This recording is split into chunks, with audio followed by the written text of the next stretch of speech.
waaqayyo akkasumatti karaa Kiristoos isin jaallate simul justus et peccator dhiiga horii utuu hin ta'in dhiiga ofii isaatiin hidhaa isinirraa seera dhagna qabaachuu isaanii akkas jedhee immoo dhiifne Yesuus waanjoo kommoo ofirratti baate kiristiyaanni maaliif seera waaqayyoo eega hin ajjeefamaa hin rukutamaa hin miidhamu.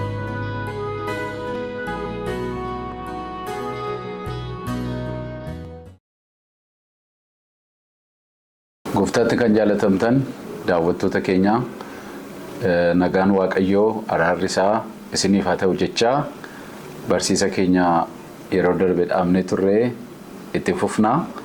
Egaa hundumti keessan hin yaadattu jedheen abdii godhaa barsiisa sobaa qolachuu mata duree jedhu jalatti bara keenya kana keessaa barsiifni sobaa kamtu jira isa jedhu seera waaqayyootiin mormuu jira isa jedhu bal'inaan ilaaluu jalqabne turre. Egaa barsiifni akkas jedhee seera waaqayyootiin abboommii waaqayyoo mormi kun kiristiyaanni seera waaqayyoo hin qabu abboommii waaqayyoo isa hin ilaallatu ayyaana waaqayyootiin fayyee kan jedhu yaada akkasii akka qaban ilaaluu yaalleerra.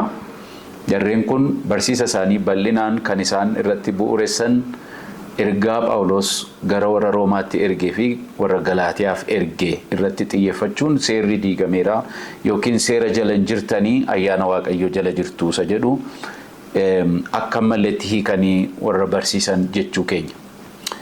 Phaawulos ergootii kana lamaan keessatti falmiinni Yihuudootaa wajjiniin qabu sirriitti adda baasanii hubachuun barsiisa dogoggoraarraa yookiin barsiisa sobaarraa nama eega. Phaawulos ergaa isaa warra gara Roomaaf Galaatiyaa keessatti falmii guddaa inni qabu Yihuudoota warra seera waaqayyootti hirkachuudhaan Kiristoosin fudhachuu didan yookiin Kiristoos nun barbaachisu nu seera Musee waan qabnuuf seera waan qabnuuf unuuf barbaachisaa miti warra jedhaniin seeraan fayyuu hin dandeessanii seerri kun fayyinarraan isin ga'uu hin danda'uudhaan seera isa kaminni isaan ittiin of jajan yoo jennee akka yeroo darbe isinii kaasuuf yaale addatti seera sadii innis waa'ee dhaqna qabaa akkuma beeknu Yihuudoonni biyya lafaa namoota turan kanarraa adda kan isaan godhu keessaa tokko mallattoo saba waaqayyoo ta'uu dhaqna qabaa seera dhaqna qabaa qabaachuu isaaniiti. Kanarraa kan ka'e warra dhaqna qabatiin orma jedhamanii warra waamaman cubbamoota isaan immoo akka saba waaqayyootti of ilaaluu kanaan of jaju akka isaan kanaan of jajan Phaawulos ergaa isaa gara warra Roomaa keessatti bakka baay'eetti barreesseera yoo xiqqaate yeroo 14 gara warra Roomaa keessatti seera dhaqna qabaatiin akka isaan of jajan dubbata.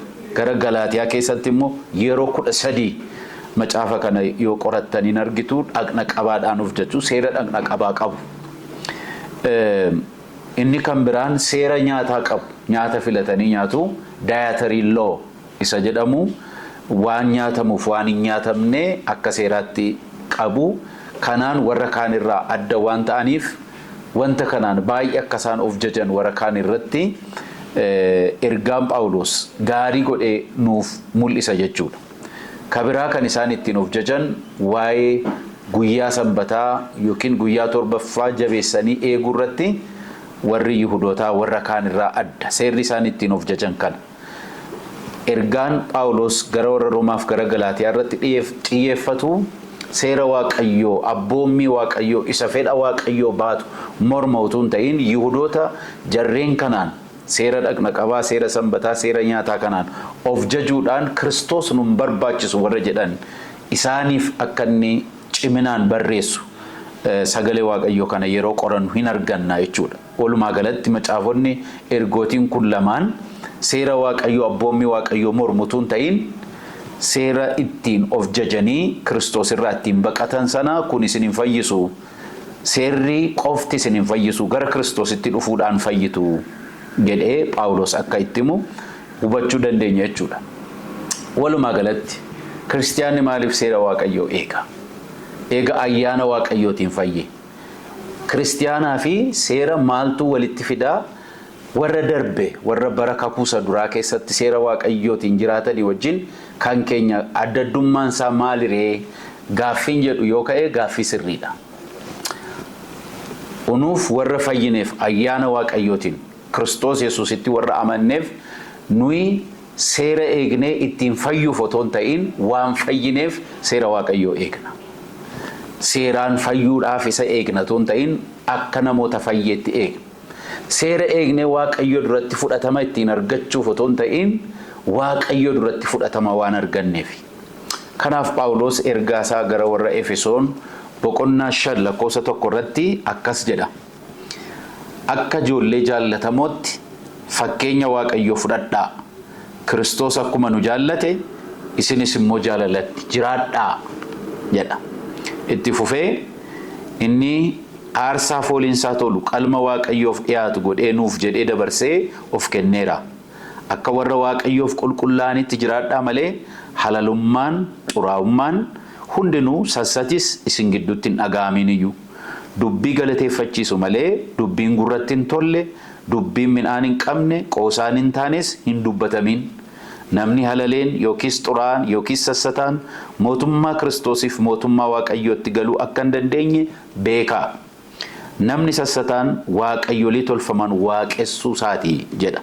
Efesoon 5:1-5 dubbise. Phaawulos asitti waan inni kaasu maali? Akka namoota jaallatamtaniittu seera eegdanii otoo hin ta'in waaqayyo akkasumatti karaa Kiristoos isin jaallateera akka nama jaallatameetti jiraadhaa. Waaqayyoof adda baataniittu karaa Kiristoos Yesuus ayyaana isaatiin akka nama waaqayyoof qulqullaa'etti akka warra qulqullaa'etti jiraadhaa jedhee warri waaqayyoof qulqullaa'an akkamitti akka jiraatan dubbii waaqayyoo abboommii waaqayyoo kaa'a jechuudha. So kiristiyaanni seera waaqayyootiin yeroo jiraatu yookiin abboommii waaqayyoo yeroo eegu ittiin fayyuuf otoo hin ta'in waan fayyeef. Ittiin waaqayyo duratti fudhatamuuf otoo hin ta'in fudhatama waan argateef. Waan waaqayyo gammachiisu jiraachuuf. Adaba sodaatee otoo hin ta'in itti gammadee. Wanti adda nu godhu warri duraan namni abboommii waaqayyoo seera waaqayyoo irra darbee hin ajjeefamaa, hin rukutamaa, hin miidhama. Isa sodaa eegu. Amma garuu akkas miti. Nu garboota akka garbicha gooftaa isaa sodaatutti otoo hin ta'in akka ijoollee jaallatamootti jedha Phaawulos. Akka ijoollee abbaa isaaniitiin jaallatamanii abbaa isaanii immoo jaallataniitti. Ergaan Efesoon kana nutti hima. Egaa adda kan nu godhu nuyi seeraan fayyuuf otoo hin ta'in waan fayyineef. Seera eegnee ittiin fudhatama argachuuf otoo hin ta'in waaqayyo karaa Kiristoos Yesuus ayyaana isaatiin waan nu fudhateef akka nama waaqayyoof adda baheetti jiraanna. Seerri waaqayyoof kiristiyaanni inni hariiroon keenya ammaa isa duraarraa adda kan isa godhu kana. Gooftaa Yesuus Wangeela Maatiyos boqonnaa 11:28 irratti jecha guddaa tokko dubbateera. Isin warri itti dhamaatanii dadhabdan ba'aan isinitti ulfaate gara koo kottaa ani isinin boqochiisaa jedhe. Ba'aa isinirra jiru isinirraan fuudha isinan boqochiisaa. Hidhaa isinirraan kaasa ba'aa isinirraan kaasa. Akkas jedhee immoo hin dhiifne Yesuus waan jookoo immoo ofirratti baadhaa jedhe. Ba'aan namni anaaf jedhee baatu salphaadha rakkisaaf dhiphisaa miti jedhe. Warra Kiristoos Yesuusitti lammaffaa dhalatanii hafuurri waaqayyoo isaan keessa jiruuf abboommii waaqayyoo rakkisaa ba'aa otoo hin ta'in gammachuu isaaniiti jechuudha. So seerri waaqayyoo unuuf kan ittiin sodaadhaan ittiin fayyuuf yookiin ittiin fudhatama argachuuf yookiin adaba sodaaf itti jiraannu otoo hin ta'in waaqayyoo inni jiraataan inni nu jaallate kana waan jaallatuufi. Wanni kan biraan nuyi adda baafnee ilaaluu qabnu seerri nuyi jennu isa kami. Yeroo baay'ee kitaaba qulqulluu kana keessatti seerri iddoo 3 iddoo gurguddaatti qoodamee argina. Keessumaa kakuu isa duraa keessatti. Inni tokkoffaan seera waaqeffannaati. Israa'eloonni waaqayyoof sagaduuf, luboonni waaqayyoof hojjechuuf, lawwanni fuula waaqayyoo duratti yeroo dhiyaatan seera ittiin waaqayyootti dhiyaatan qabu, akkamitti aarsaan akka dhiyaatu, attamitti dhiigni faca'ee dhiifamni cubbuu araarri cubbuu akka argamu waan kana fakkaatan seera qabu. Kun seera waaqeffannaa yookiin ceremonial law jedhama. Inni kun bara keenya kana keessa Kiristoos Yesuus aarsaa jiraataa godhee waaqayyoof al takkaa of dhiyeessuu isaatiin hangafa lubootaa keenyaa ta'ee waggaa waggaan dhiiga isaa lolaasuun utuu hin barbaachisin dhiiga qulqulluu, dhiiga hoolaaf, dhiiga reettii, dhiiga horii utuu hin ta'in dhiiga ofiisaatii fudhatee iddoo qulqullooftu ishee lafarraa utuu hin ta'in ishee waaqarraatti seenuu isaatiin raawwatama guutummaatti argateera. Har'a dhiigni nuyi dhiyeessinu hin jiru. Har'a waaqayyotti dhiyaachuudhaaf seerri addaa nuti raawwannu hin jiru. Kanaafuu inni kun karaa Kiristoos Yesuus raawwatama argateera jechuudha. Inni kan biraan seera hawaasaati. Civil law.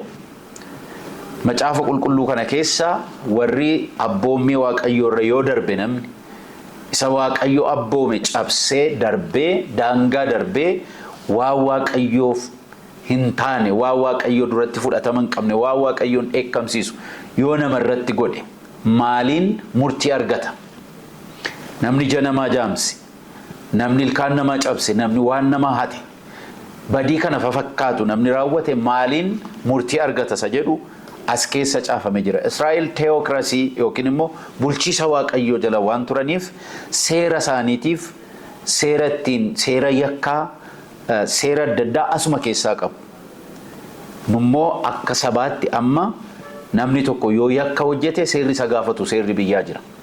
Seera waaqayyoo abboommii waaqayyoo jennee nu dubbannu bara kakuu haaraa hin diigamne inni nu jennu isa fedha waaqayyoo baatu. Fakkeenyaaf waaqayyo inni dur hin ajjeesin jedhe har'as hin ajjeesin jedha. Jabeessee immoo jedha. Dura hin ajjeesin kan jedhu jira yoo ta'e amma hin jibbin diina kee jaalladhu jedhe gooftaa Yesuus.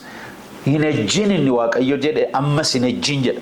Caalchisee immoo namni garaa isaatti gara dubartii ilaalee yoo hawwe yeroo sana ejjeeraa'edha. Seerri waaqayyoonni kun hin diigamne. Waaqayyoonni dura hinatiin jedhe ammas hinatiin jedha. Kun abboommii waaqayyoo isa bara baraa isa baraan hin ittifamne isa fedha waaqayyoo baatu. Seerri waaqayyoonni kun hin diigamne hin diigamus. Egaa kiristiyaanni seera waaqayyoo qaba. Kitaaba qulqulluu keenya keessaas namooti waaqayyoo warri kakuu haaraa kana nuuf barreessan isuma kana caqasanii kakuu isa duraa keessaa fudhatanii waan waaqayyo abboome sana waldaa kiristiyaanaatiif barreessan malee hin barbaachisu. Kun isiniif hin kennamne ayyaana qofaan jiraattu hin jenne. Nami nuyi warri fayyine kun har'as wal'aansoo keessa jirra. Raawwannee namummaa moofaatti hin hiikamne. Hin qoramna. Fedha waaqayyoo dhaga'u nu barbaachisa. Abboommii waaqayyoo nu barbaachisa. Maaliif raawwatee namummaa moofaa nu keessaa hin baane. Kanaaf nuyi qajeelota yoo taanes garuu warra qoramnudha. Kun xumura kan inni argatu dhuma irratti qofa. Waa'ee kanaatiif Maartiin Luuter nuyi al takkaatti cubbamootas qajeelotas jedha. Kun jecha mi'aa qabaa.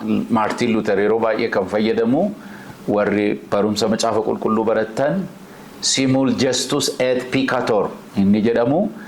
Al tokkotti namni amane tokko qajeelaas yoo ta'e cubbamaadhas cubbuun isa qorachuudha. Waan itti qoramu qaba jechuudha. Namni akkasii kun seerri waaqayyo isa barbaachisa. Macaafti qulqulluu kun guutummaan isaa seeraa fi wangeela. Kana jechuun kakuu isa duraa keessa akkuma seerri jiru wangeelli jira. Kakuu isa haaraa keessa akkuma wangeelli jiru seerri waaqayyo jira jechuudha. Macaafti qulqulluu kun waan lama qaba. Seera waaqayyo qabaa, wangeela qaba. Seerri nu dadhabaa ta'uu keenya, cubbamaa ta'uu keenya, akka fedha waaqayyotti jiraachuu warra hin dandeenye ta'uu keenya nutti himaa. Wangeelli immoo waan Kiristoos Yesuusiin nuuf kaffalame nutti hima. Kullachuu wal duukaa deema. Seera balleessanii wangeelli hiika qabaachuu hin danda'u. Fakkeenya kanaaf Maartiin Luuter fakkeenya guddaa inni fudhatu seerri laaboraatoorii dhibee keenya adda baasudha. Wangeelli immoo qoricha ittiin fayyinudha. Namni tokko dhibee isaa yoo beeke dhibee isaa sanaaf qoricha ta'u fudhachuu danda'a. Lafumaa ka'ee garuu tilmaamumaan qoricha fudhachuu hin danda'u. So seerri waaqayyoo kun kiristiyaanaaf maaliif barbaachisa? Dadhabaa ta'uu keenya nutti agarsiisuudhaaf. Akka yaada waaqayyoo fedha waaqayyootti nama hin jiraanne ta'uu keenya beeknee araara waaqayyootti akka baqannu. Yeroo hundumaa araarri isaa akka nu barbaachisu. Jireenya qalbii jijjiirrannaarraa akka nu hin fagaanne nutti hima. fedha waaqayyoo immoo nutti argisiisa. Waaqayyoon keenya kun maal jaallata, maal immoo jibba, maaltu isaa ta'a, maaltu isaan ta'u asirraa arganna. Kanaaf abboommii waaqayyoon ni bara baraa kun hin geeddaramu jechuudha. Kanaaf seerri waaqayyoo bara kakuu haaraatti hin diigamne, abboommii waaqayyoo jiraataadha, dubbii waaqayyoo jiraataadha, hin diigamu kan jedhu jechi macaafa qulqulluu jabaatee dhaabbata jechuudha. Waaqayyoo akkasitti hubannee akka jiraannu ayyaana isaa nuuf haa baay'isu. Nagaadhaan turaa.